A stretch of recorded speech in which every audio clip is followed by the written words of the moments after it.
In today's video, I'm going to teach you how to add an inventory item in Xero. This is a simple process that will only take about 5 minutes of your time and can significantly streamline how you manage your stock in Xero. Let's dive in and get started. First things first, you need to log into your Xero account. Open your web browser and navigate to the Xero homepage. Look for the login button, which is usually prominently displayed.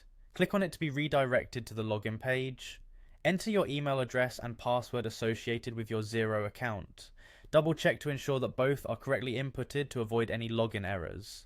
Once you're sure everything is in order, click on the login button to access your Xero dashboard. Upon successfully signing in, you'll find yourself at the Xero dashboard, which is your central hub for managing accounts. From here, locate the business tab.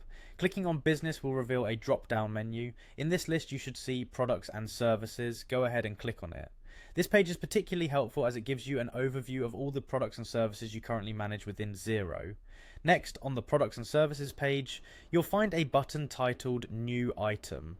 Click this button to begin entering a new inventory item. You'll be greeted with a form that includes various fields. The first field you need to fill out is the code.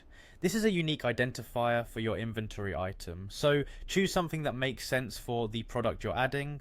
Following this, enter the name of your item. This is the name that will appear on invoices and other documents, so make sure it's clear and accurate. Continue by filling in any other necessary details for your inventory item. These can include things such as the description, unit price, and tax settings. Each field is designed to help you track and manage your inventory more effectively, so take a moment to ensure all the details are correctly filled in.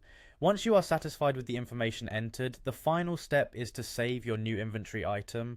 To do this, locate the Save button on the page, click on it, and just like that, your new inventory item will be added to Xero, ready for you to manage and utilize in your day-to-day accounting tasks. Congratulations, you've successfully added an inventory item in Xero. This process may seem simple, but it's the foundation for efficient inventory management. As you become more familiar with Xero, these tasks will become second nature, boosting your productivity and improving your business's financial oversight. Thanks for watching, and see you in the